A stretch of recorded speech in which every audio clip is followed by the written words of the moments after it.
पीठासीन अधिकारी के समापन समारोह में हमारे बीच में पधारे भारत के उपराष्ट्रपति जी माननीय जगदीप धनखड़ जी, जो राज्यसभा के चेयरपर्सन भी हैं, उनका अनुभव, उनकी विद्वता, उनका लंबा विधि का अनुभव हम सबको आज समापन समारोह में मिलेगा। हमारे बीच में महामहिम राज्यपाल महोदय श्री रमेश बैस जी, राज्यसभा के डिप्टी चेयरमैन डॉक्टर हरवंश जी,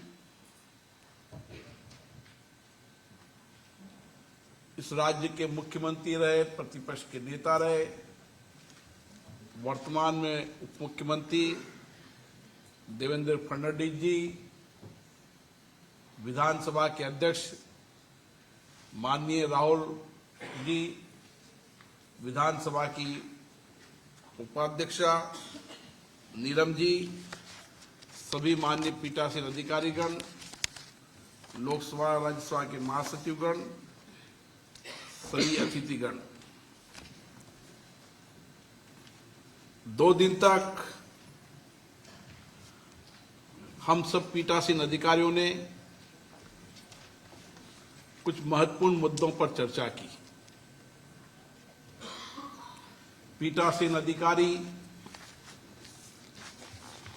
लोकतांत्रिक संस्थाओं के संरक्षक होते हैं,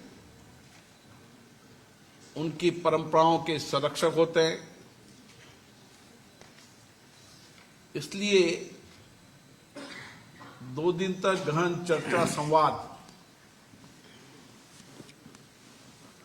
और सार्वगर्भित ज्ञानवर्धक चर्चा से जो निष्कर्ष निकलेगा, उससे हम हमारी लोकतांत्रिक संस्थाओं को और सशक्त करेंगे और मजबूत करेंगे और लोकतांत्रिक संस्थाओं के प्रति जनता का विश्वास, भरोसा और बढ़े।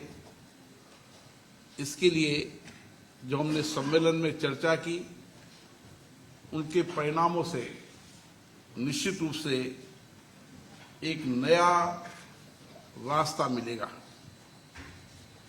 ये मंच लगातार विधानमंडल की वर्तमान भावी चुनौतियों पर चर्चा करता रहता है और इससे निकले निष्कर्ष, इससे निकले फैसलों ने इस देश की लोकतांत्रिक संस्थाओं को जनता के प्रति और जवाबदेही बनाया है। जनता को लोकतांत्रिक संस्थाओं से और नजदीकी लाई है। लेकिन वर्तमान में हम प्रयास कर रहे हैं कि लोकतांत्रिक संस्थाओं के प्रति लोगों का विश्वास, भरोसा बढ़े। ये लोकतांत्रिक संस्था जनता के प्रति जवाबदेही बने, कार्यपालिका में पारदर्शिता ला सके और अंतिम व्यक्ति के जीवन में कैसे सामाजिक आर्थिक परिवर्तन लाया जा सकता है, उनकी समस्याओं का समाधान कैसे दिया जा सकता है। ये कालखंड हम सब के लिए बहुत पूर्ण कालखंड है। इस कालखंड में देश में कई ऐतिहासिक फैसले हुए, निर्णय हुए। देश में सामाजिक आर्थिक परिवर्तन का नया युग शुरू हुआ है। उस समय राज्य के विधानमंडलों की भी बहुत बड़ी जिम्मेदारी हो जाती है, क्योंकि हमारा संघीय ढांचा इस तरीके से बना हुआ है कि जितने राज्य मजबूत होंगे उतना ही शासन मजबूत होगा। इसलिए हमने राज्य विधानमंडलों की जवाबदेही पर चर्चा की, लेकिन इसके साथ साथ हमने लोकतंत्र की छोटी से छोटी और सबसे महत्वपूर्ण संस्था पंचायत और नगर पालिकाओं को भी के कार्यक्रम को कैसे बेहतर बना सकते हैं, इसके लिए भी हमने चर्चा की। मुझे आशा है 2 दिन के इस चर्चा के संवाद के साथ हमने कुछ संकल्प लिए, कुछ प्रस्ताव लिए और ये संकल्प प्रस्ताव हमारी भावी कार्य योजना भी होगी और उस कार्य योजना के माध्यम से हम इन संस्थाओं के अंदर एक बेहतर परिणाम ला पाएंगे, क्योंकि लोकतंत्र में चर्चा, संवाद, बातचीत ये महत्वपूर्ण होता है और हम सब की कोशिश होती है कि हम हमारी विधायी संस्थाओं में ज्यादा से ज्यादा चर्चा करें, ज्यादा से ज्यादा संवाद करें। सहमति असहमति हमारे लोकतंत्र की ताकत है, विशेषता है, लेकिन विधानमंडल और केंद्रीय विधानमंडलों में चर्चा और संवाद हो, उत्पादकता बढ़े और उसके साथ निर्णायक फैसले भी हों और उसके साथ आम व्यक्ति की बातें, उनकी समस्याओं के समाधानों पर भी चर्चा हो। और इसीलिए 2 दिन तक जब चर्चा हुई, इसमें यही हुई कि विधानमंडल बिना गतिरोध के चलना चाहिए। पक्ष प्रतिपक्ष अपनी बात कहे, लेकिन सदनों में कम से कम गतिरोध हो, सदनों में ज्यादा चर्चा हो, डिबेट हो, डिस्कशन हो। और इसके लिए लगातार हम हर पीठासीन अधिकारी सम्मेलन में कोशिश करते रहते हैं सदन की डिसिप्लिन की, डेकोरम की। आज भी हमने इस पर गंभीरता से चर्चा की है और मेरा मानना है अब समय आ गया है जब हमें सदनों के अंदर डिसिप्लिन, डेकोरम को कायम करना ही होगा। जनता ने जिस जवाबदेही के साथ हमको चुनकर भेजा है, उनकी अपेक्षाएं, आकांक्षाओं को पूरा करने के लिए सदन होते हैं और हम सदनों के संरक्षक होने के नाते हमारी बहुत बड़ी जिम्मेदारी है कि हम सभी राजनीतिक दलों से चर्चा कर कुछ महत्वपूर्ण फैसले लें इस लोकतंत्र के लिए, ताकि आने वाली भावी पीढ़ियां हमारी लोकतांत्रिक संस्थाओं के कार्यक्रम को देखें और उस पर विश्वास, भरोसा बढ़े। और इसके लिए हमने जो फैसले लिए, निश्चित रूप से उससे हमारे कार्यक्रम में दक्षता आएगी, कुशलता आएगी। हम हमारे जनप्रतिनिधियों की कार्यक्रम कुशलता, दक्षता को बढ़ाने के लिए काम करेंगे, टेक्नोलॉजी का उपयोग करेंगे, ताकि दुनिया में हमारे लोकतंत्र, जो दुनिया का सबसे बड़ा लोकतंत्र है, उनकी संस्थाओं के कार्यक्रम को दुनिया के लिए उदाहरण रहे, लोकतांत्रिक संस्थाओं के लिए प्रेरणादायी रहे। और इसलिए हमारी चर्चा, संवाद से साथ हमारे लेजिस्लेटिव वर्क के अंदर भी हम दक्षता लाने का प्रयास कर रहे हैं।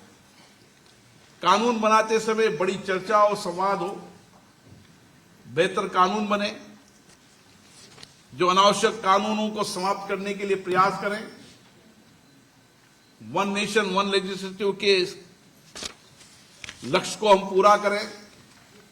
आज मैं देख रहा हूं कि देश की जितनी विधानसभा है वो पेपरलेस की ओर बढ़ रही है, डिजिटल का प्रयोग कर रही है। सबने अपनी अपनी विधानसभाओं को, जब से विधानमंडल बने उससे पहले की डिबेटों को डिजिटाइजेशन किया है, ताकि आने वाली पीढ़ियां हमारी विधानमंडलों की चर्चा, संवाद को पढ़ सके, देख सके, उससे प्रेरणा ले सके। और हमारा लक्ष्य है 2024 तक वन नेशन वन लेजिस्लेटिव, जो हमारे प्रधानमंत्री ने कहा है, हम पूरा करेंगे और देश की जनता भी और दुनिया के लोग भी एक प्लेटफॉर्म पर हमारे लेजिस्लेटिव कार्रवाइयों को देख पाएंगे। और उसी के साथ साथ आने वाली पीढ़ियां, आने वाला नौजवान, हमारे युवक युवतियां इस सदनों से जुड़े। इसके लिए कई विधानमंडलों ने अच्छे प्रयास किए। इस 2 दिन के चर्चा संवाद में जो अनुभव साझे किए, बेस्ट प्रैक्टिसेस साझे की, उससे आने वाले समय में और विधानमंडल भी उस बेस्ट प्रैक्टिस को उसको अपनाने का प्रयास करेंगे। मुझे आशा है आपके इस 2 दिन के इस अधिवेशन के बेहतरीन परिणाम होंगे और बम्बई डिक्लेरेशन का एक लंबे समय तक प्रभाव पड़ेगा, क्योंकि मुंबई की धरती पर कई सामाजिक, राजनीतिक, आध्यात्मिक आंदोलन हुए जिन्होंने देश को दिशा दी है। और हमारा ये विधानमंडल अध्यक्षों का सम्मेलन भी एक लंबे समय हमारे निर्णयों फैसलों को लेकर चलेगा और हम संस्थाओं को जनता के प्रति जवाबदेह बनाएंगे, पारदर्शिता बनाएंगे, कार्यपालिका के अंदर बेहतरीन नियंत्रण भी हो और पारदर्शिता भी आए और जनता की अंतिम व्यक्ति की आवाज ये सदन बने और सदनों के माध्यम से सरकार को जो कुछ भी अच्छे सुझाव मिलते हैं, अच्छी नीतियों, कार्यक्रमों पर जो चर्चा होती है, उससे सरकार भी नीतियां, कार्यक्रम भी बनाए और जो चर्चा, संवाद संसदीय समिति में होते हैं, उससे इनपुट जो आता है, उससे भविष्य कार्यक्रम, कानून बनाने और नीतियां बनाने में सरकार को बहुत मदद मिलेगी। ये विधानमंडल सरकार को मदद करने के लिए भी है। ये विधानमंडल ऐसे होते हैं जिसमें पूरे राज्य की समस्याएं, पूरे राज्य के अभाव, पूरे राज्य के लोगों की कठिनाइयां अगर सरकार को कहीं से संदेश मिल सकता है तो इन विधानमंडलों से ही मिल सकता है। इसलिए सरकार अगर सकारात्मक दिशा में विचार करेगी, सकारात्मक दृष्टि में सोचेगी, तो निश्चित रूप से इस विधानमंडल की चर्चा, संवाद से सरकार को सकारात्मक नीतियां, कार्यक्रम और कार्य योजना बनाने में मार्गदर्शन मिलेगा। मैं पुनः उपराष्ट्रपति जी का बहुत धन्यवाद देता हूं। उनका एक अन्य जगह कार्यक्रम था, लेकिन उन्होंने हमारे आग्रह को स्वीकार किया और विशेष रूप से मैं महाराष्ट्र विधानसभा के स्पीकर राहुल जी को बहुत बहुत बधाई देता हूं, जिन्होंने यहां पर अच्छा प्रबंध किया, चर्चा संवाद के लिए एक अच्छा वातावरण उपलब्ध कराया और एक बेहतरीन प्रबंध उन्होंने किया है। उसके लिए मैं उनको विशेष रूप से उनकी पूरी टीम को साधुवाद देता हूं। हमारे मुख्यमंत्री जी और हमारे मित्र देवेंद्र फडणवीस जी, जो लगातार हमेशा लोकतांत्रिक संस्थाओं के प्रति उनकी गहरी आस्था है, लोकतंत्र के विचारों के प्रति उनकी आस्था है, उन्होंने जो सहयोग किया उसको मैं धन्यवाद देता हूं। और पुनः मैं महामहिम राज्यपाल महोदय का भी धन्यवाद देता हूं जो यहाँ पधारे। आप सबको बहुत बहुत धन्यवाद। जय हिंद।